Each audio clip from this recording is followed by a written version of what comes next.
gotta kill me. Turn this shit up, man, you gotta feel me. Damn it, every lyric worth a meal ticket. They don't get it though, better get into it. I be people my influence, born the front line, nigga, never background.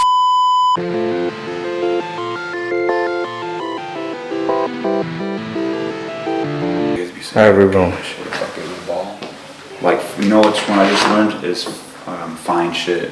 Fine shit with Do you a know what Y? it is? Yeah. That's be calling me that.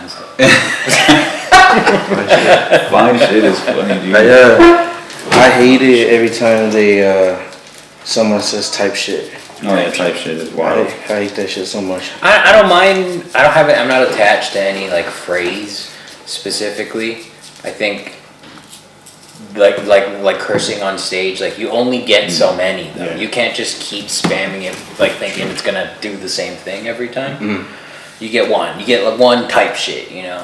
Oh yeah. You get one fag. I feel like I need to stay away from low key. I hate saying low key, but I don't know any other word that will describe something that I want to like tell you I like it, but I don't want everybody to know I like it. What is the 90s term for low key?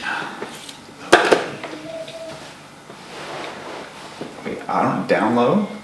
Down low? That's just being gay. Like on the DL, I like DL. I feel like it's still early 2000s. Is I feel it? like that's too. Isn't DL like gay? Like, oh, he's on the DL. He's on the DL. Yeah, he's on the down low. But like, it's also like a way of saying like, hey, just keep it on the down low. Mm-hmm. I almost feel like it's an evolution of a terms because like now you have low key, you have mid. Yeah, you know, true. And you have high key. Then you when you're talking about people with fine shit. Yeah. Like high key, I fuck with that. Yeah. What was the question? What's the most thing that what people misunderstand about you? Oh, yeah, ask. So to be honest, before we start with when I first moved out here, I didn't know like because I just looked Mexican. Mm-hmm. I thought that said Tajin. Mm-hmm. And so like when I was I was bartending at like some quinceañera party, I was like, do you guys have any of that Tajin? And they didn't even acknowledge me. They turned around and walked away. Oh shit! Like it was a dumb joke. I called it Tajin. I was trying to be like, you know, I was trying to put some spice on it. I was like, some Tajin? So I knew how to say it before seeing the word. Yeah. So that's where that makes sense. I lucked out. That makes Because sense. then when I actually seen the word, I'm like, oh, that's how they spelled that? Yeah. Okay. There's a lot of words that I've never heard out loud. I've mispronounced it the whole damn time. Yeah. That's why I stopped reading, because I always start skipping words. I'm like, I'll figure it out. Yeah. Thing that people misunderstand about you? Or like, right? What's the thing that people misunderstand about you?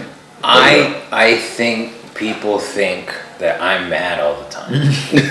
I think they think, and I'm not. You're not? I'm not mad. I might be on this low-key base annoyed, but that's just kind of with the world and existence, you know? It's like that. I wish better for everything and everyone, so maybe that's the annoyance, but I'm not. Like, I'm pretty chill. Like, we were going to say, if I'm happy, I'm pretty happy with where I'm at and what I'm doing, so. With the annoyance part, does that ever feel like it's too heavy on yourself? No, because part of it feels like it's by choice. Oh. Like I choose to let that bother me because I want to see what I can do to like make it better, almost. You know, one of my love languages is acts of service. Like, so I want to help people. I want to be that person. So it does feel almost like by choice that I choose to hold that burden, and you know, any burden you choose to carry, I think is. So, do you feel like that burden helps you with your joke writing or your perspective on joke writing? No. I think it's helped me, and it's helped me become a better person in terms of like how I behave overall, and I think being the best version of me makes me the best version of comedy George. So if I can do well and be sharp in all the other things I'm doing, then comedy, the lens that I communicate my world to everyone else, will be better, clearer, more unique. I needed to hear that. That's like a big realization for me, because like sometimes I'm stubborn. Jesus. Yeah, seriously though, because sometimes I'm stubborn and like I'll talk to somebody and they'll tell me like, oh, if you think this way, you know, maybe it'll help you even you do better in comedy. You know, and I'll take it as an insult. But now it makes sense, like hearing it from you, because it's like, yeah, if you are the better version of yourself, how can your comedy not get better? Yeah, exactly. Good question. Good episode. Do you guys believe in like therapy?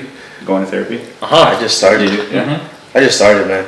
So I don't know. I feel like there's a job for them. I don't know how, like, they can. I mean, I guess they get like expertise for their schooling and shit. But like, I think I don't trust like shit like that. But us as comics, you don't think that'll mess with our like the writing? No, I think it'll help us. Yeah, it doesn't like hinder us or anything like that. No, I think it'll help us. It probably make us understand too why we think something's funny, or maybe going back in our lives, talking about it, and then like, oh, okay, that's pretty funny.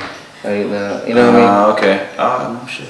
No? Do you feel like it would hinder? I personally was thinking that at first. A lot of people kind of like suggested therapy for me, and I'm like, yeah, but I feel like a lot of As you're fucking stabbing animals and shit. bro. I need therapy. There was a time I remember when I was like probably 11 or 12. My mom had this empty box, and I had a pair of scissors, and like within 15 minutes, bro, the whole entire box was just stabbed. Like there was holes. How old were you? Probably like 12 or something. Oh. But it just felt good. It was more of like a sensory thing. That was your tism. Yeah.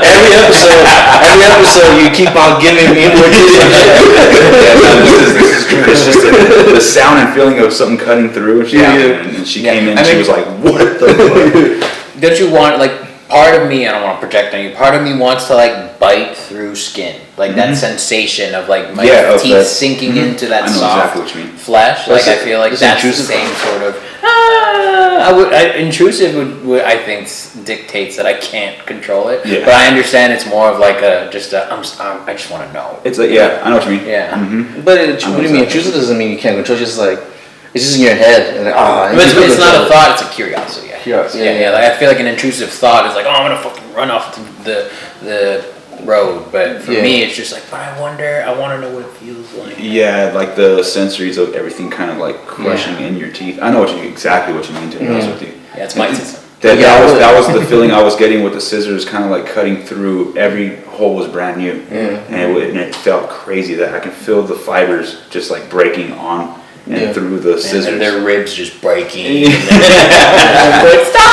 It could probably get to that level if I was that wild, if I wanted to murder. I'm not. I'm super. I'm empathetic, I guess you'd say.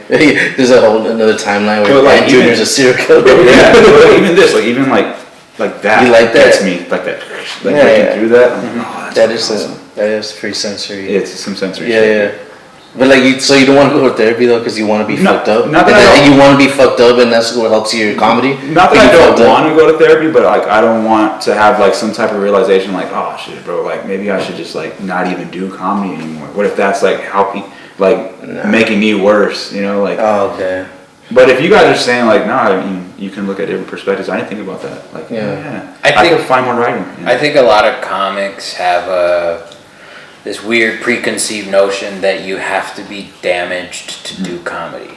That in order to do comedy, you have to be damaged. But I don't think those are exclusive. I think you can be fine. Like everybody can make everybody laugh. It doesn't require damage. It doesn't require trauma. But I think comedy is our response to that damage and trauma.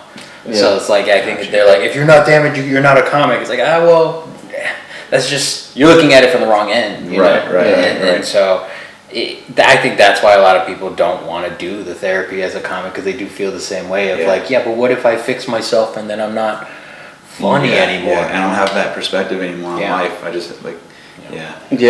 Well, I guess because like a lot of my jokes are about myself, and I guess like if I do therapy and then start liking myself. I don't want to look at my jokes later on and be like, damn, dude, I shouldn't have said that like about my son breaking down my week. You know what I mean? Like I don't want to like, especially if you're really feeling it now.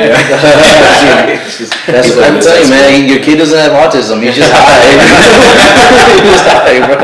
Just got him high, bro. Just high, permanently. But yeah, I mean, like I just don't want to like have that like, because I love comedy so much, but I don't want to like how can I say it, like jeopardize it. I love it so much. I don't want to like I don't want to be the reason to go like not like it anymore. You know what I'm talking about? Like, I don't want to go to therapy and they're just like, everything you think is horrible. Just like a lot of singers don't want to get dental work because they think they'll fuck up their singing. Is that true? Yeah. Really? Yeah, I don't know if it's true or not. I don't know if it really fuck up their singing, but I can't see how that would even. the vocal. It might also be like a superstition thing of like, don't touch anything. Yeah. Like whatever I have here is perfect. That makes Yeah. sense. You know, and maybe But a lot that's of comics do go to therapy though, huh? Like they do have therapists and I shit. think a lot of comics lie about therapy. True. I think though I don't. Therapy is the easiest way to, I think, deal with your trauma, but I don't think it's necessary. I think you can be introspective and kind of have that discussion with yourself and Yeah. be like, but why do I feel like that? Got You you. know? Yeah. But to make that automatic is difficult, so it is easier to schedule an hour to go to someone and be like, hey man, am I crazy? That makes sense. Yeah, exactly. That makes sense. Okay. I was so crazy, but well, yeah, there's some shit else. Maybe What I'll do you start at guys 40. think? What do you guys think is fucking misunderstood about you guys? I don't know. I actually feel like I overthink shit. I feel like nobody's really thinking about me. But and I don't know. Maybe they do. I don't know. Like Yeah. they're not thinking about me. No, you see, they're not. And And then not even disrespectfully, but it's Yeah. like when you think about what you think about during that, how often do you think about other people? true. exactly. Yeah. So exactly, I feel like I think that's. But I don't want to come off as. I always think about like, fuck. What if I'm being like, someone's like thinking of someone else, and then because that I happened. mean, here's the mind-blowing part is that no one will ever know who you are the way you know you. Yeah. You know, all that information's in there. How you see it, we'll never see you that way. So we do essentially see a different person than you do. Oh yeah, You know, everybody does. that's facts. Yeah, that's kind of crazy too. Yeah, that is pretty fucking mind blowing. Yeah, because like, dude, just get to know me, Like man. you know who you are, but we don't know who you are just because we're not in that. Yeah, because a lot of people like my family too. They think like I don't talk and shit, but it's like I don't talk to you guys. You know what I mean? I talk. Yeah. I am a quiet person, but like it's like people that talk to me, I'll talk back. You know, I'm not fucking not. I mean, I'm introverted, but like I don't know, I'm extroverted to the right people, I guess. Yeah, so like everyone who you choose to like vibe with. Yeah, I'm the same okay. way. I think that's one of my misconceptions or whatever that people have of me is like if I'm a trouble starter or like, oh, we could bring out with us because he'll like, and I'm like, bro, I'll stop fights before anything happens. Or I'm a lover, dude, like big time. I know people say, oh, I'm a lover, a fighter. Like I'm a 100% lover, dude. I love, you saw me with the animals and the dogs and Man, you we know. should start a fight around here. You just see Ant crying. No, guys, no. Well, that's the thing. We talk about that too. I'm the type to even cry when if I'm beating someone up. It doesn't feel good. Yeah. It just doesn't feel. I'm not like you saw that. I did that. It's like no, you know. You're making me do this. Yeah, it's like that. It really is like that. I was like, I don't like this part of me. I really like to be. Are you okay? I'm so sorry. One of my friends told me that he was like, it's because we're really nice people that when it comes down to that, we don't know how to control it, so it just goes off the walls. Yeah. Yeah, but that's the thing. Like a lot of people, when I first started comedy, people were like, "Oh, he's just like standoffish," or like trying to, "Oh, I don't want to fuck with that guy." But honestly, I'm just in my head so much, and then like once I started coming around, they're like, "Oh, this is a nice guy." It was just, you know, if even like one time with this one dude I was working with, the first time he met my daughter and I brought him over to my house, I was like, "Hey, bro, we'll get to," because I was selling like weed at the time. I was like, "We'll get to the weed and all that, but let me just have a breakfast with my daughter real quick." She was like 3, and all of us were just eating cereal. Like these big dudes and tatted up guys, and I'm just like eating cereal, and they're like, "Okay," you know, and I'm like, "This is just what I have to do." You know? Yeah. So I don't know. That's a misconception. Probably the tattoos and facial expressions, but bro, I'm a big kid still. Yeah, I'm probably autistic too. Fucking, he's been telling people I'm autistic. So. No, I've been telling people you're retarded. There's still get it twisted here. Let's not start over. Not autistic, but you're like, I think the gift that you have is what makes you Like you use who finger are. quotes. You didn't do it, but I saw it. Yeah. Yeah. It's because like because obviously you know you have a gift with things. You like the promos are pretty fucking cool, and you have little things and like, oh okay, you remind me of like a Napoleon Dynamite kind of like esque. Okay. You know what I mean? Where it's like, oh, this is different, but I'm not gonna not look at this. You calling me retarded in a nice way. Yeah, it's like. How am I wrong? You dick. It's like you get by though, you know. I get by. No, I was just saying because functioning? I was just saying because of my facial expressions. Because he's talking about like your facial expressions. People say that I have like no facial expressions, and it's like My mom used to tell me that you should smile more. Yeah. Really? To me, yeah. She's like, oh, why are you always so mad? And I think that's just always carried. It's not that I'm mad. I'm just like, if you go into my brain at any given point, there's a good chance it's pretty quiet. And Yeah. I'm not even thinking. It's like, That's wild. Even if your own mom told you like smile more, that means she thinks you're just mad all the time. Yeah, yeah. So it's like it's not something new. I think people have always thought that about me and continue to. But I also think once you start talking to me, as long as you're not having a fucking boring conversation, you know, like I want to talk about like real things that'll connect me to someone. I don't want to talk about like how's the weather. Like I'm not good at small talk. Yeah, I'm really not. Yeah, and I noticed that as soon as I did your podcast. Yeah. Like as soon as I was in your home, we're doing the podcast, I was like, dude, George is fucking cool as fuck. If people see this George, they would be so like, Yeah. because I feel like they see you how they see me in a certain way. With like, no, I don't know if I want to like go up to this guy or whatever. But it's like, bro, if you only knew, like I'm not thinking about any you guys. Not like you said, not to be disrespectful, but it's like I have my own thoughts. And I'm not thinking about you like that. I just got a ticket, you know. And like, and also, if I'm not laughing all the time at jokes, it's because like not everything makes me laugh. Dude, it's all good. Yeah. And if you do have something that makes me laugh, it's like, oh, okay, cool, I'll give it up. But it's you know, some people would just be like, oh, was that not funny yet? You know, like I don't fucking know. Nobody really cares about my opinion. I hate that shit because I'm always gonna be like, oh, I don't think anyone cares about my opinion. I think that's why no one talks to me. They're like, nah. I care about your opinion. I get asked a lot, bro. Like, You care. this joke or this joke, and how about this one? I'm like, bro, stop asking me. Just it's the audience, not me. Yeah. I have my own style of comedy where if I read your joke, I'm gonna be like, it's not funny because I didn't write it. You know, like it's the audience, not me. When I don't laugh, though, I think people get mad. But I also don't think people realize like how much comedy I've consumed over the last 7 years. Right. Yeah, like just in terms of duration and how like it's just, like I've heard it all. And the same thing of like if I think it's funny or clever, I will laugh. It's not like I'm holding it back. I'm not gatekeeping my laughs. But at this point, you know, I've been watching open mic comedy for damn near a decade now. At this point, it just takes a lot more to get me to laugh. Yeah, I've seen a lot of shit, but I've also seen a lot of unique, a lot of like top notch shit. You know? So it's that's what William told me too. William had told me the same thing because I had the same shit with him. I was like, yeah, you got this stone face back there. He's like, bro, I worked at the improv and I just seen it all, you know. Yeah. And with that perspective, it's like, oh, okay, that makes sense. Like a lot of sense actually. Yeah. Any open mic night, you're essentially in a room full of not packed, but full of people who are the funniest person in the room pretty regularly.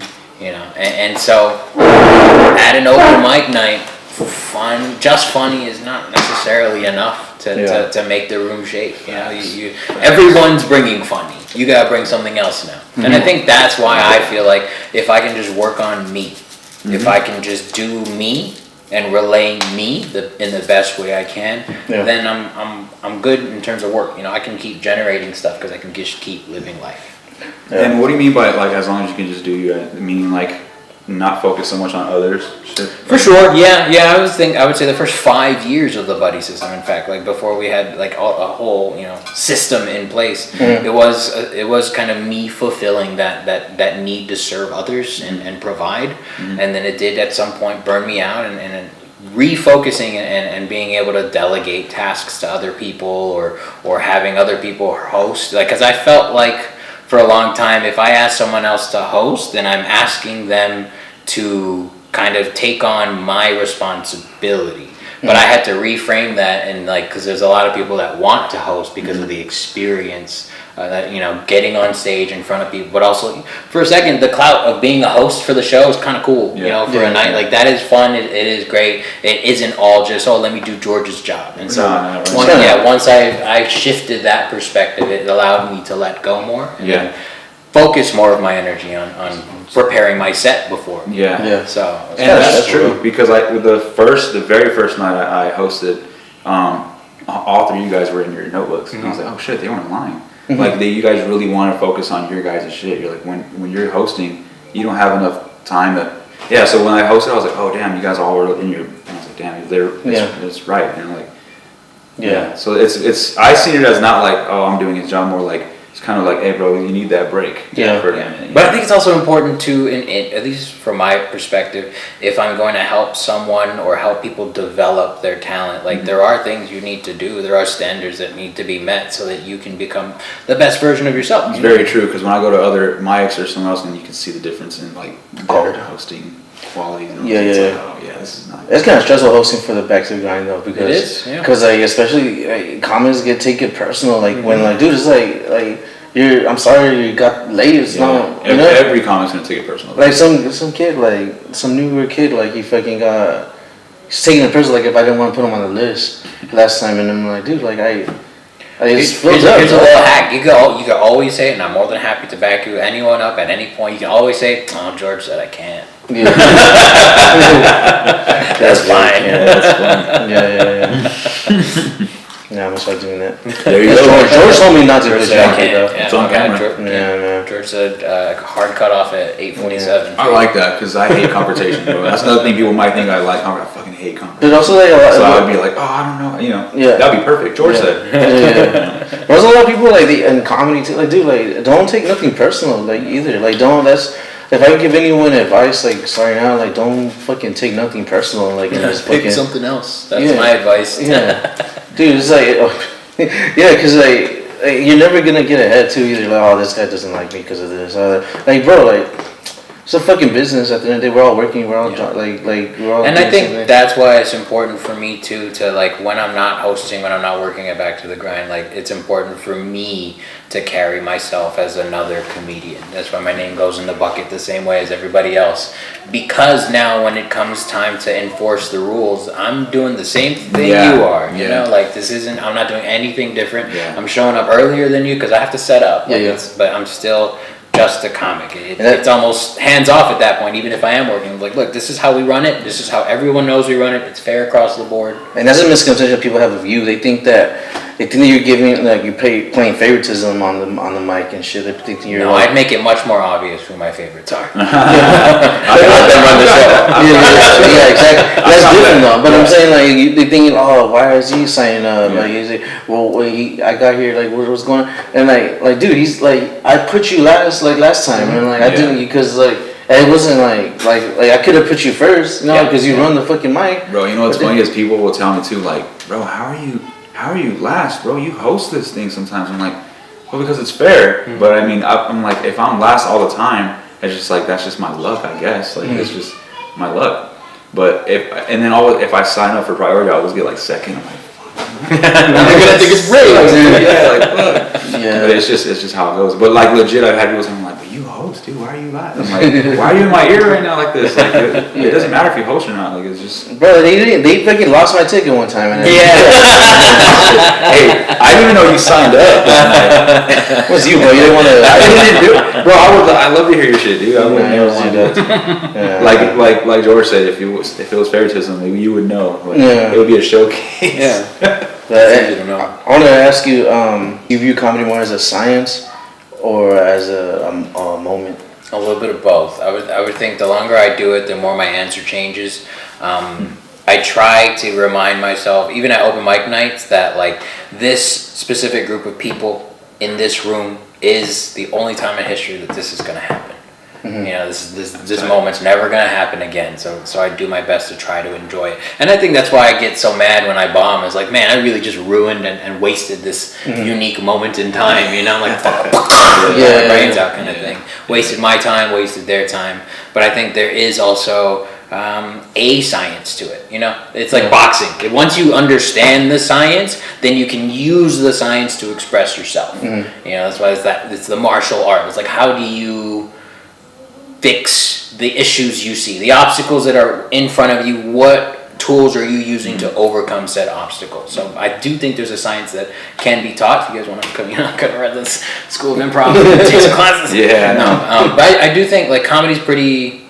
If comedy wasn't like, if there wasn't a science, there wasn't fundamentals behind it, I don't think it would be universal.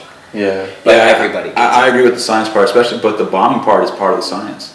For sure. That's like coming across like, oh, that didn't work. Yeah, I think the saltiness for me though is that I hold myself to such a high standard. I've been doing it for so long that I shouldn't be bombing at this point. You know, or at least I know that's not true, because bombing is how you figure out your jokes, but my heart doesn't know that. Does that make sense? Yeah, can I ask you this? Do you ever think it's the crowd sometimes too, though?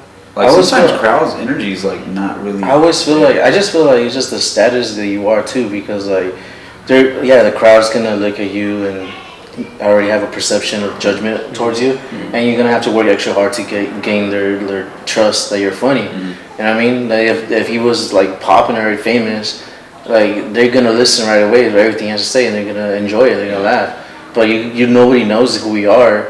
We gotta like that's why we have to be fast. Do I have somebody ask me? I was in line at Back to the Grind getting my drink. They asked me. They were like, "Hey man, how are you?" I was like, "Great, how are you?" And then they were like, "Oh, did you guys have to pay today?" And I was like, I don't think you know who I am. I don't think you know what's going on right now. I also don't know what you're really asking me, because like I did not have to pay today to sign up. Like, so the anonymity kind of is intentional, but it is. I view it as a hindrance sometimes. Like nobody knows who I am, and it's hard to get that work done in 3 to 4 minutes. I think some people are confusing me with you though, because some people think that I run the buddy system. That's fine. That's fine. Like, there's a couple people that That's ask me fine. that. Oh, you run the mic? That's like, fine. I don't. But I don't want it to be like a Wizard of Oz thing. I want it to be like the King Arthur's court. You know, it's a round table. We all have a seat at this table. We're all gonna eat off this table. It's not. Yeah. I'm not any different. The only difference is I've been doing it longer. That's it. Do you feel any pressure that you created this like scene in the IE? Do you feel any pressure like that you have to keep running these shows? I did, and that's why like I was always stressing like I need more people to independently run their own stuff without me. Yeah. Because I think people started to get to know me, and then people started like perceiving me that wasn't me, like how they were seeing me, and it became baggage that the buddy system came in. That and Aaron Chase, we both brought in baggage, but you're gonna 5 years of entertainment in the same place. People talk. Yeah. There are plenty of people who still decide to go on podcasts and trash me for no reason. I don't understand. I don't get it, but whatever. Who might that be? It's fine. No, I vowed. I'm done. I'm done with the job. I'm not going to participate in that. That's funny. I'm just existing. It's unfortunate. It's unfortunate to me, but okay.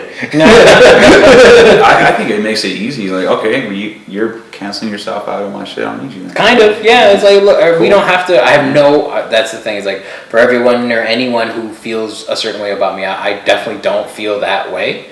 And you're there's one person in the whole scene that is banned from buddy system things. He knows who he is. He knows who he is. It's like anyone else. It's like they ban me. They don't like me. Like. I may not like you, but there's only one person that I'm like, don't come. Dang, that's crazy. In almost 10 years?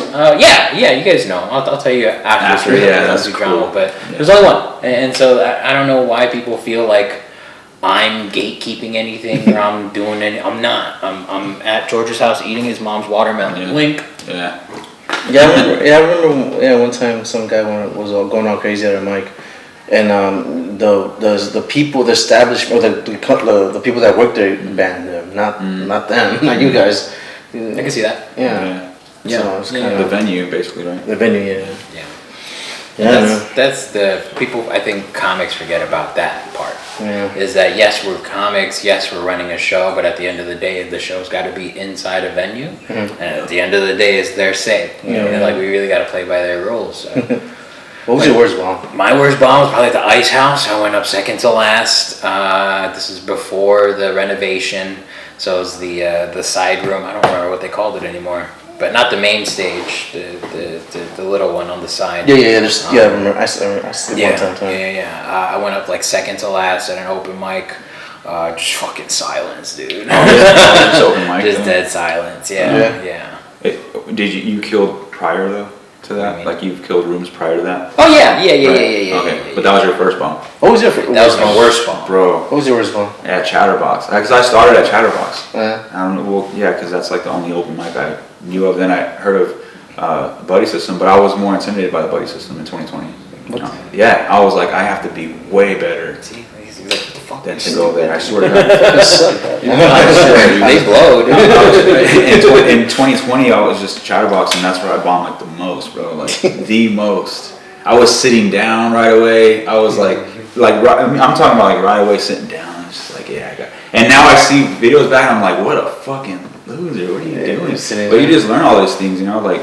I'd have the mic in front of me, or I would be playing with the fucking cord, and then the jokes. The mic hole. Yeah, and then the jokes were more like I was trying to write jokes, but a lot of it what I was seeing was like I feel like I was being that a hot chick that just says something vulgar, and they'll be like, oh, that's funny because he said that. It's just like yeah. So I just like really had to hone in on writing and not so much being like, oh yeah, look at me, I'm doing stand-up comedy right now. Yeah. But now it's like I want to go back there and kind of like just like, hey, you guys erase that shit. Yeah, erase that shit from your guys' memory, man. I swear I wasn't even in the right mind state to be doing comedy like that. Well, you have to. I guess you have to bomb like that, you know. But yeah, my worst bomb was at Chatterbox, dude. It was like no one was laughing.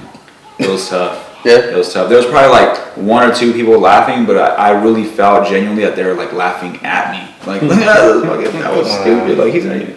Yeah, it was pretty bad. That's what we do comedy too, right? That's what people say. We do comedy because we control where people are laughing at us about. Yeah, you know what I mean? Yeah, and I was trying to do a lot more wordplay. So I looked at it like more of like in a rapping scheme of things. You know, because I listen to a lot of battle rap. So like when they're funny, it's like, oh, okay, they're doing like wordplay.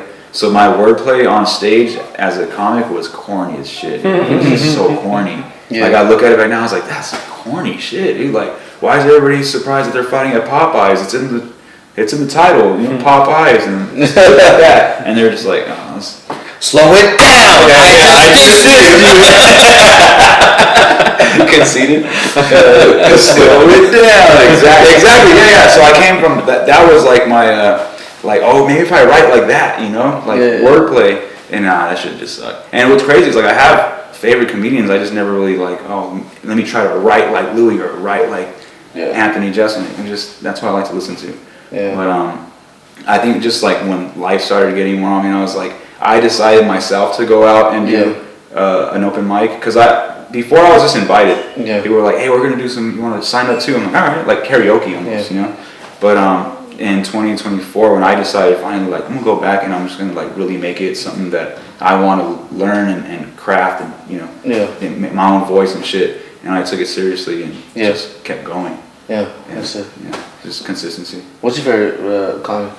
My favorite comic, I think, is right now because it ebbs and flows. But I think of the last few years, it'd probably be Jeselnik.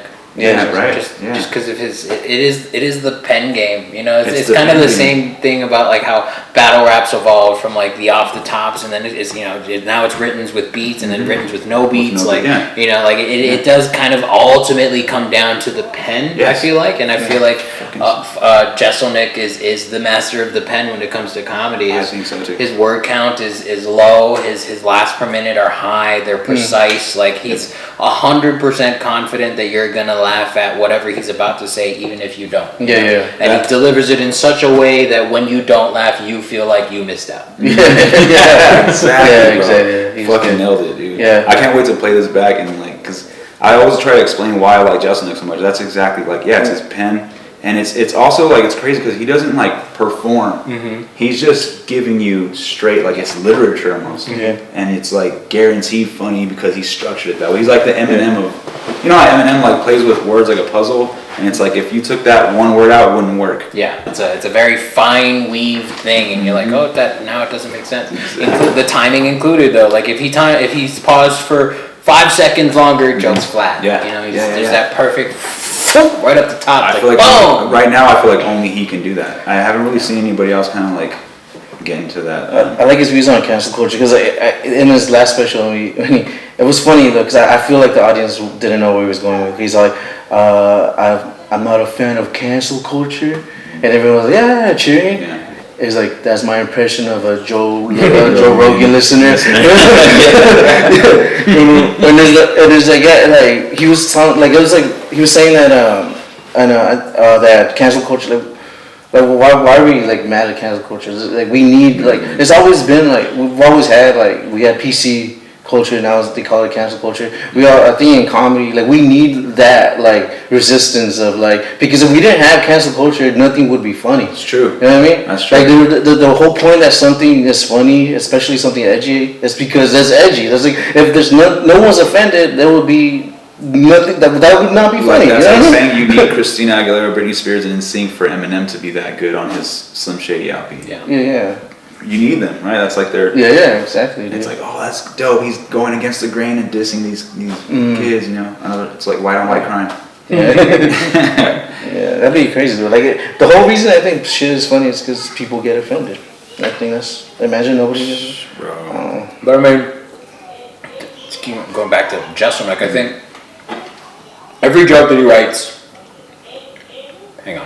almost every joke that he writes is kind of a master class in a joke writing. You know, if you just take it down, put it on paper, you can see where his setup is, you can tell where his act outs are, you know where the punch is. Like in terms of a formula, it is essentially the same hard right cross that hits every time. Yeah. And he's like a master at subverting the expectation. Yeah. Every time it's the same move. You know, when you go top to bottom, he's subverting every time, and that's a joke. You know, essentially that's the fact. That's the format of a joke, and he hides it so well that you forget that like he's doing the same thing for 360 times for an hour. So you know, and I think comics forget that, you know, going back to what you were saying about like I'm just the hot girl saying the offensive thing, that's okay if you can subvert the offensive, you know. Comics forget to subvert the expectation. They set up this grandiose scheme with the payoff that goes exactly where you expected. When the story goes exactly the way we expected, we didn't get a joke, we got a story. And in all of Jesselnick's jokes you get a joke, you know. Yes, it's a story, but it's a joke because it's still formatted. It's still. There's a pause before the punch. There's a pause after the punch. There's a punchline that you think is a punchline that's really just a tag for his real punchline. So it's wild. It's just brilliant. Brilliant. Yes, thank you. That was a lot of words to say. Brilliant. Shit. I think that's also why I like Jesselnick is because like he's doing something that I can't. Like my things don't come out like that. Man, I tried. I tried, and it just gets just like offensive. Which is fine. You know, you can be offensive, but I think we myself included. I'm not saying early comedy, but I do forget that like you got to take that sharp left turn that nobody expects. Otherwise, you're just talking. You're just telling us a story. Yeah, and you know what? Jesselnick actually, how can I say, inspired me to kind of like push the push the envelope a little bit and try shit like that. I mean, you should. You know, how do you create tension if you're not talking about something that's kind of uncomfortable? Right. And then I noticed that I got like I don't know, like subliminally motivated by Louis, and with that one joke that the pedophile joke I got about like, you know, missing children. Finding kids. And then I realized like, if someone goes against it, it's like, well, how bad do you want your kid found, you know? Yeah. There's a Louis C.K. joke, and I heard after I wrote that, I was like, oh shit, it kind of goes hand in hand. He's like, the sex dolls. And he's like, well, then let him fuck your kids then. Remember when he says that? And I was like, oh shit. Like he kind of like, I didn't write it off of him doing that, but after I did my shit, I realized like, oh, that's kind of influenced, I guess you can say. Like a little influence. Yeah. But I try not to step on people's toes too much nowadays. People get at me, bro, about even like not just that joke, bro. Like I had a joke where I was like, single moms dress their kids like the dads that left them, and I'm like, yeah, like my little cousin had an orange jumpsuit on, and they're like, hey man, like don't talk about that. Like my cousin's locked up and he can't see his son. I'm like, bro, I'm not talking about your cousin. Your cousin should have made better decisions. That should have gotten caught. Also, it's like, he's doing way more damage to his son than my joke is. Like, what the fuck? So I don't know. Sometimes I get heat. I think because they want me to be a certain way. A lot of people think they want me to be like Mr. Like, oh, hey, your socks aren't high enough for, hey, I'm a torta pounder and all that. But I'm like, it's cool, but I'm not in that category of comics, dude. I like Jesselnick, Louis. I like written, thought out shit and being a little edgy. Like I had this one dude tell me like, and how'd you end up being a comedian? You're always like quiet around us and shit. You're always kind of, because I'm observing, and I was never like a class clown. I made the teacher laugh, not the class. Yeah. So like I always get that shit, bro. Like, oh, you should be more like this because you look like that. I'm like, no, that shit don't interest me, dude. Yeah, I just want to be me. Have you gotten shit for your jokes? People don't talk to me, dude. I mean, That's why I'm doing this. Nobody wants to talk to me, so I guess I'll talk to them. I'm the same way. Like nobody's ever told. I don't know. That's why you always tell me about people telling you about your jokes. Like nobody's told me anything about like. People tell me about my jokes. I'm not going hard enough. I need to start saying the N-word to go. I do. That's the problem. I've gotten jokes about the color TV joke too. Really? I've gotten stuff not like you shouldn't do it, but kind of like, hey, that was a little pushing it, huh? I'm like, bro, relax, dude. That was not. It's so weird when you tell me that because your jokes are they're not offensive. They're not offensive at all. I'm like, they're Sesame Street offensive, if anything. yeah, that's like, what the fuck? You hear it, you're like, I guess that's still a clean joke. Yeah, right.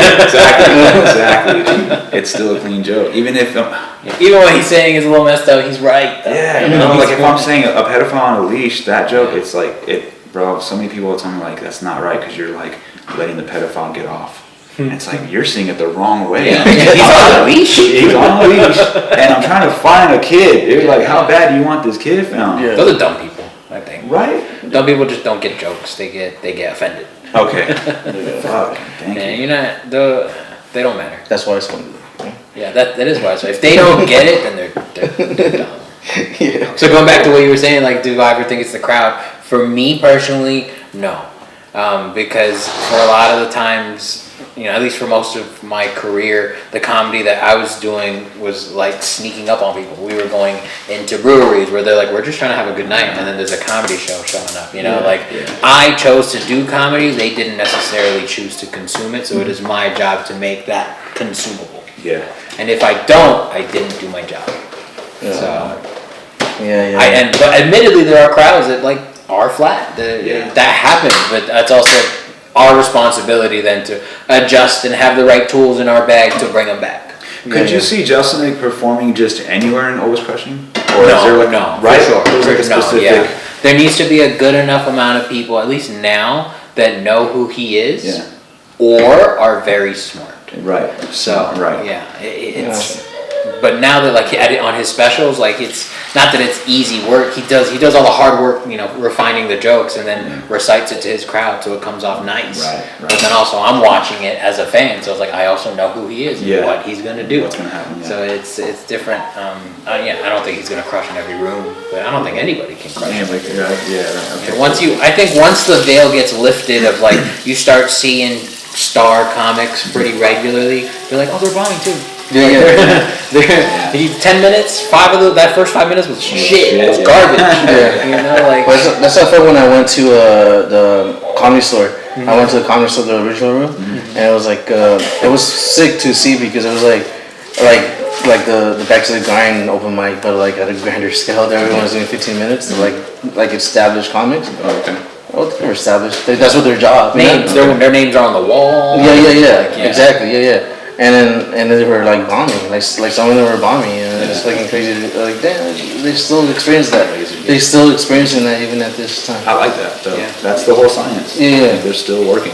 Yeah. Yeah. That's So my hardest bomb at the Ice House was with my A material, and I was like, "Yo, this not nothing." I hate bombing with my A material because then like, is it really A material now? Like I don't. To be fair, I was probably only like 4 years in, maybe less than 4 years in. Enough like I just found my voice. What would you have done different now that you know? Nothing. Really? I think I did because of the time of night and everything. Like I went to that mic specifically to like hone the material because I wanted to, because I think right around then I started seeing, oh, there's stuff to do in Riverside now. Okay. You know, so I wanted to make sure my shit was tight. So what I went in to do, I still did. But the fact that it was my good stuff and no fish were biting that night, I was like, all right. That had never happened to me before, but having that possibility now to know that like sometimes your stuff just falls flat. I think the lesson learned was a lot more.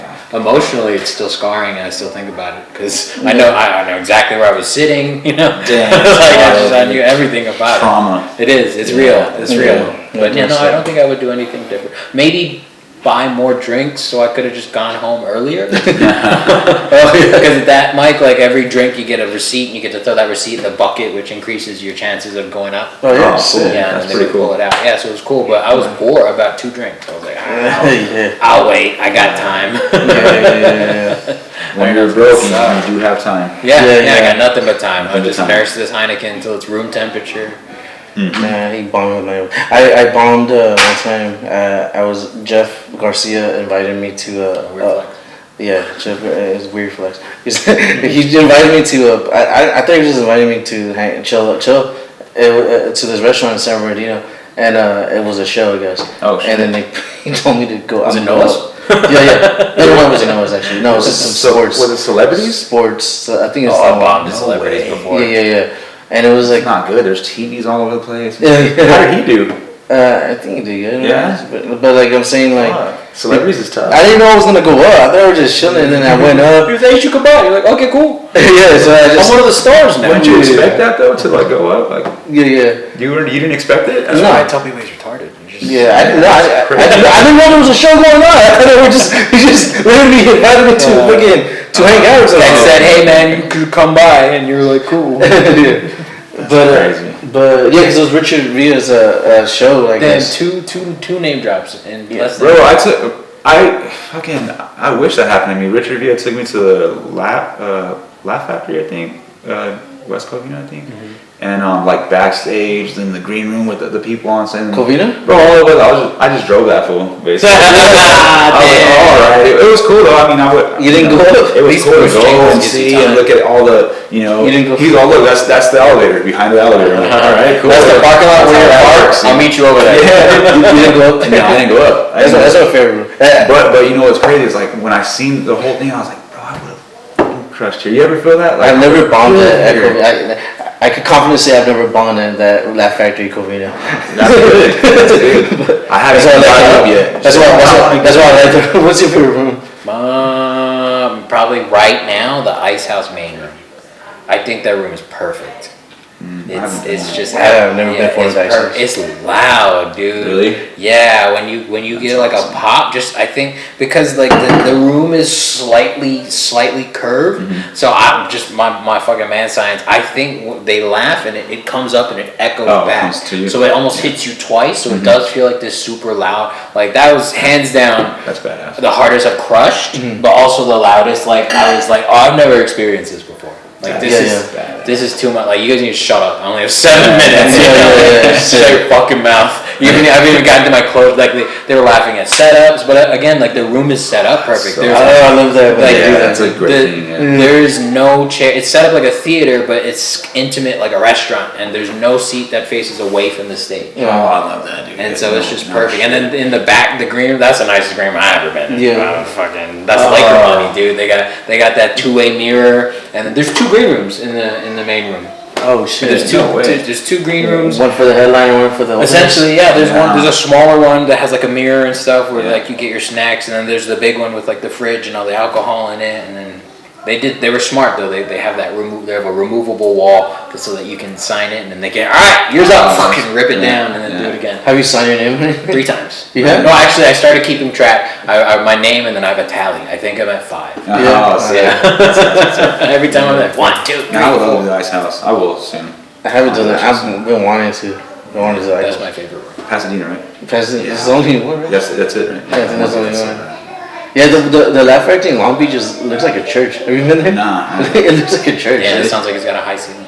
It does have a high ceiling, but like also like the way the seats are. I think it was a church before, because it literally has like the church like like the seats and then like the low like barrier between. I think. Oh yeah, I know what you mean. And then the other ones. Altar and shit. Yeah, it looks like a fucking church, bro. I don't know. Hey, that's what you were saying when you said like they're laughing at the setups and shit. Yeah. You're saying that's like a really good feeling. Yeah. It is because you know your punchline is gonna fucking knock them out, right? That doesn't imagine. Well,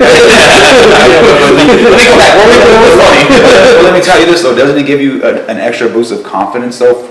For the way you like perform the punchline after, like if they're laughing at the setup, I don't know about if it works. I'm just saying for me, like if they laugh at the setup, I get such a fucking boost of confidence that the punchline is like even. Yeah. You know, like it's like going back to like when my girl was like, "Whose hair clip is this?" I'm like, "I know it's not. I know it's not. It's not I'm not doing me. shit. Yeah, I'm not doing shit." So like, fuck yeah, this is gonna land. Go through my phone. Yeah, this is gonna land, baby. I know it is. Because it makes you feel like, I knew this joke was funny. Yeah. That wasn't crazy. I knew this joke. This was funny. Yeah. But something like I also feel like because you bomb so much that when like you get like a great audience like that, it feels like they're just being nice. They're just being nice. I don't think so. I don't think so. I think the core of people don't want to be nice. To No. no. I don't know. I did the Redlands one time and Like petty And and then- petty laugh. no, I don't think it's petty life. I'm just saying they're just being like really, like everything you say is gonna be funny. Oh, well, Because that's cool. I went up and I said the first thing and they like okay, that wasn't even a I'm just not joke. used to getting laughed. Okay. What's happening here right now? That's my favorite thing though, is to watch new comics get their first big laugh. Yeah. They just don't know what to do with themselves. It's like the first time you're in a vagina, you're like, I don't know. Do I just wait here? Do I pull it out? What do I do? That's true. Yeah. That's true, bro. It's great. Yeah, I blushed one time for sure when I got a pop. I was like, oh fuck, I can't help. It was like when I drove my Impala for the first time, even though it's like wasn't even done, it was just like primered. Yeah. It's kind of hard not to be like this is pretty cool right now. I don't see how like these dudes are driving lowriders all super nice with a mad face, bro. Like, bro, how can you not smile in that car? Well, they probably put a lot of money in that car. Yeah, they're on the chair, they're so fucking white, so They're not even happy anymore. I was happy when this was a piece of shit. Yeah. Now that it's a fucking like how I wanted, I'm fucking I'm pissed just off. driving a bank on wheels. That's a good joke.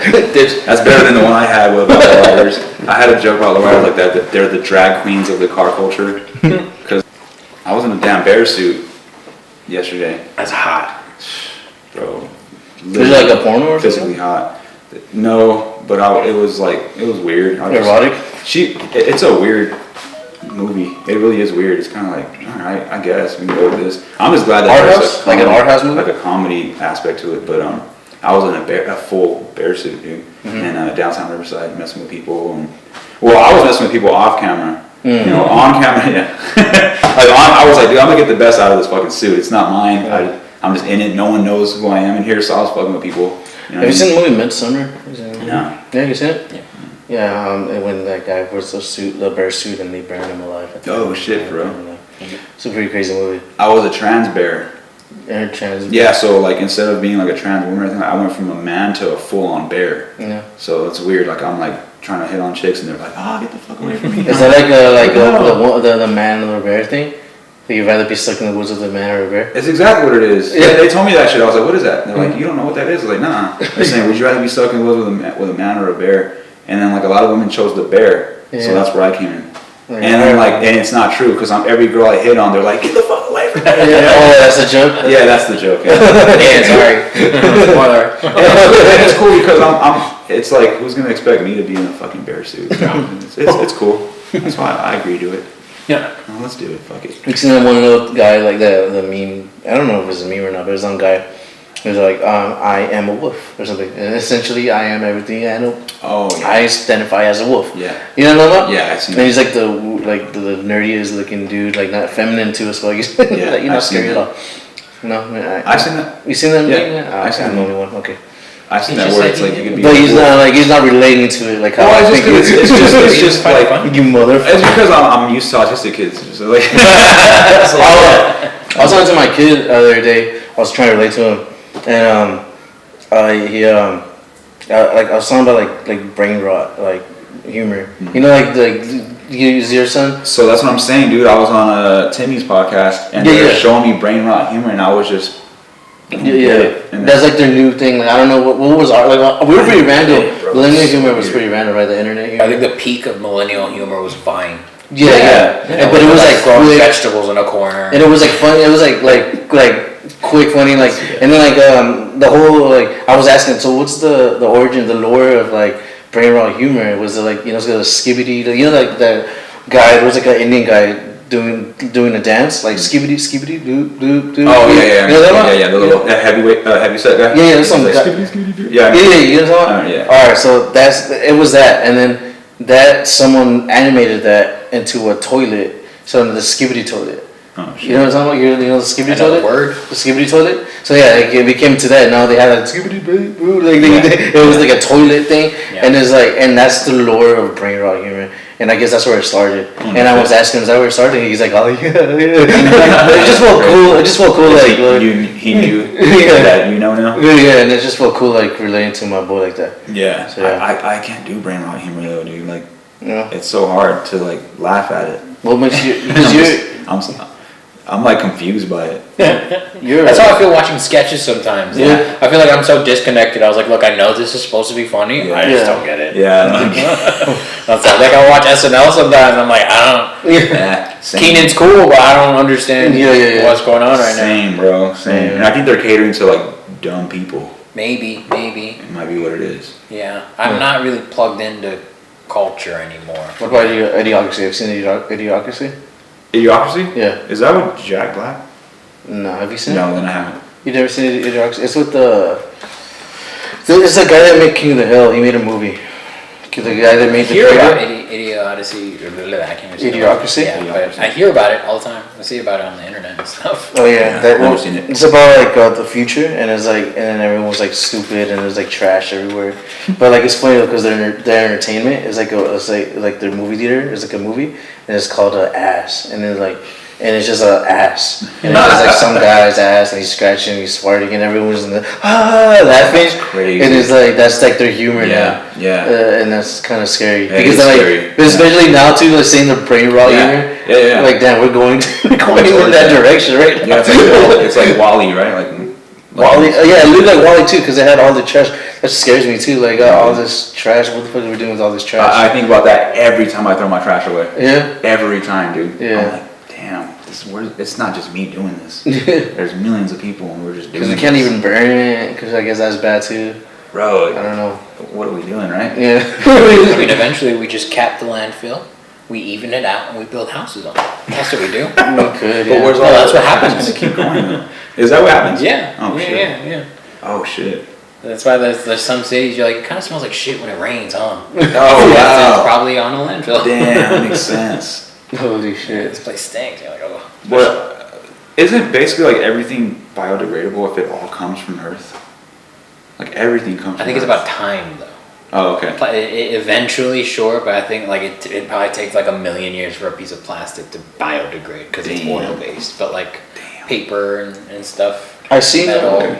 I was watching a documentary about the deep ocean. They were deep in the ocean, where where all the fucking scary ass fishes are. Yeah. And they found a fucking Doritos bag there. No way. That's how fucked up we've been fucking up the environment. And it was pretty sad. I think. Or the fish was like, yo, fucking Cool Ranch, dude. Yeah. Okay, back to the homies. How good Doritos are. Yeah. That's true. Yeah. Is it advertisement? Or Doritos advertising? Yeah, that's genius. We found a Doritos bag and a Pepsi can.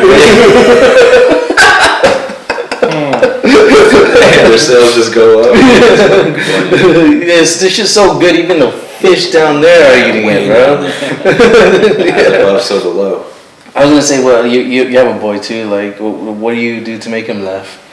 Be myself. Yeah. Yeah. What does he laugh at? Like, I don't know, everything, anything. He makes me laugh, if I'm being honest. Like, What just being does he himself. do? He's just silly. Yeah? I don't know. It's interesting watching the world through his eyes. Yeah. You know, and watching him experience things for the first time.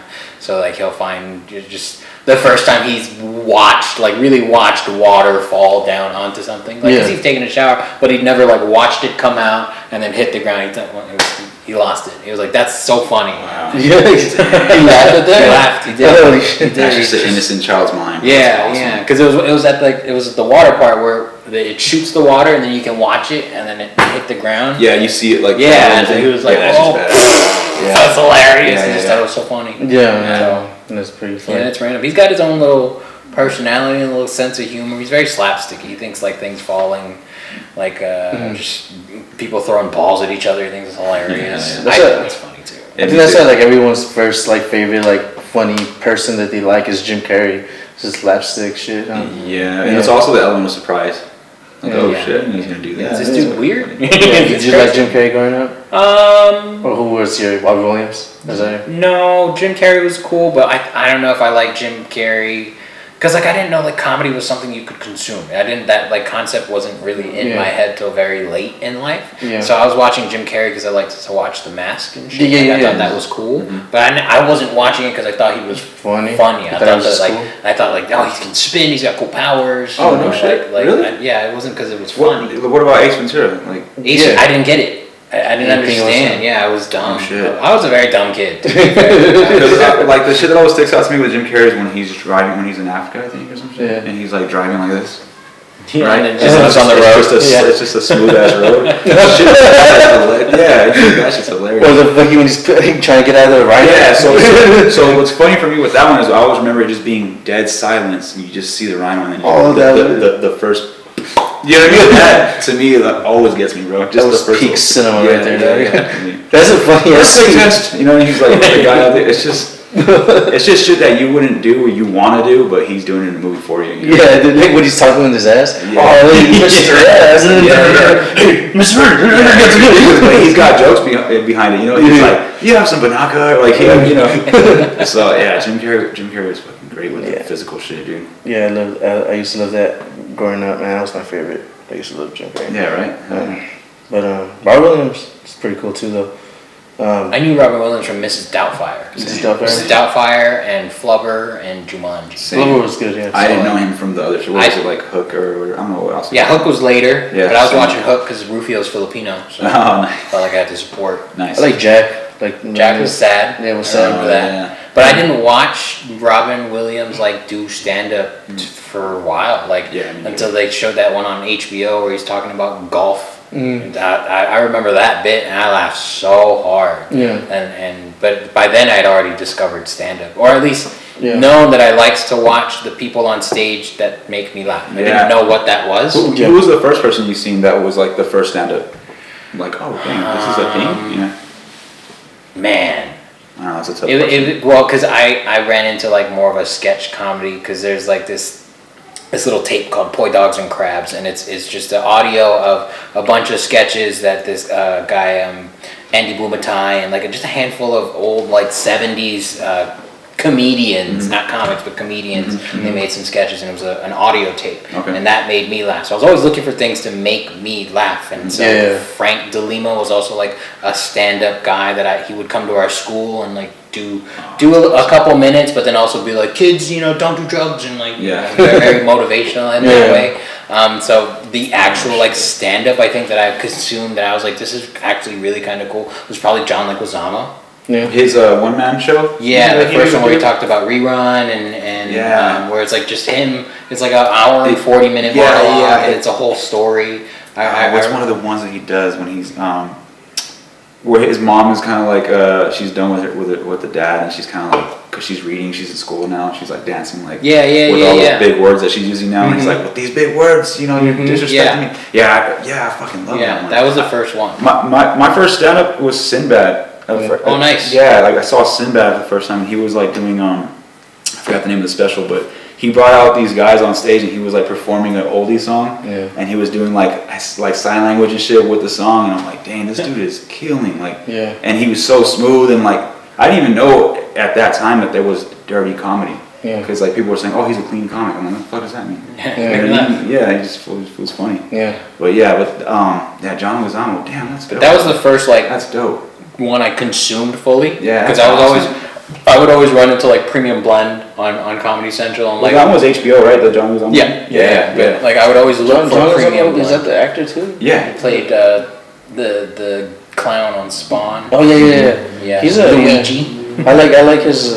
I don't really see him as a stand-up, but he did have that special where he was going through the whole history of Latinos and. That's the second or third one. Yeah. You gotta see the one we're talking about. The first one was legit good. Fucking good. It's funny. Yeah. I just like this. I like this take because it's cool that he was talking about it. He's not Mexican, but there's a lot of the same views that he has. Oh yeah, and it's pretty cool stuff. I listened to Mexican comedians when I was growing up. I was 5 years old, and it was it was funny growing up listening to those. It was on Telemundo, and they had a lot of street jokes. And I heard like my dad used to always tell me these jokes in like in the street, like it was like the mudo jokes, like like I don't know if you heard those jokes. I don't know if you understand Spanish, but it's like how I'm gonna say it in Spanish. It's like there's like a robber like that can't talk. He's like no aquí. Oh, okay, yeah. And like don't alabaré. And then everyone's like alabaré,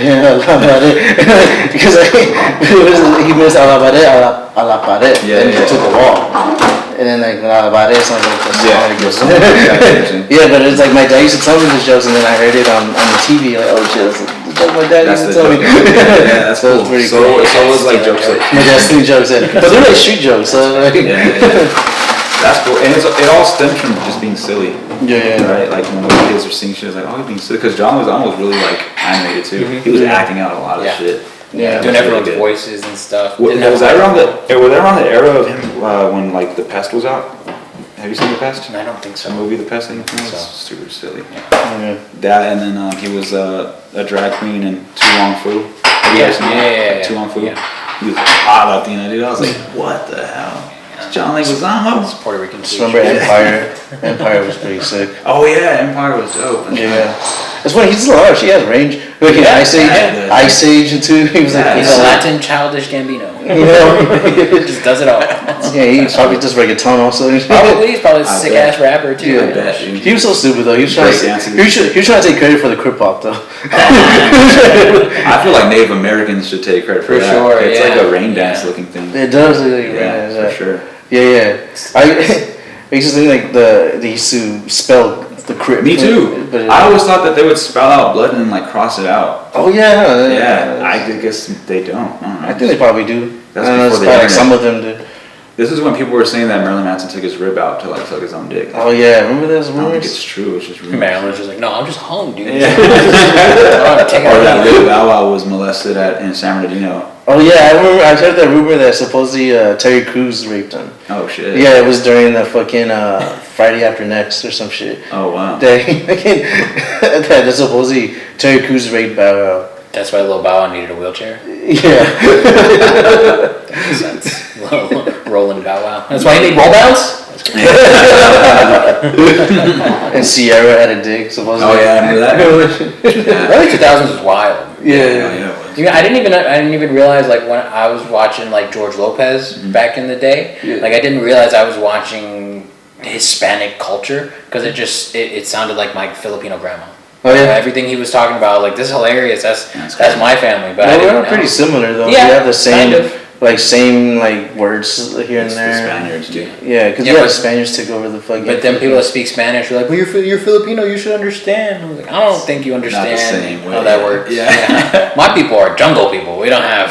Well, we Spanish. need a new Filipino star in the comedy scene, and that's gonna be George Ferido. Yeah, hell yeah. Push that, dude. I'm Mexican, guys. I think people know you more as Mexican than Filipino sometimes. Because when you say I'm Filipino, they're like, what? Like, Come on, man, tell Edwin San Juan, hey, bro, put me on. yeah. He'd probably tell me, hey, no Filipino jokes. He's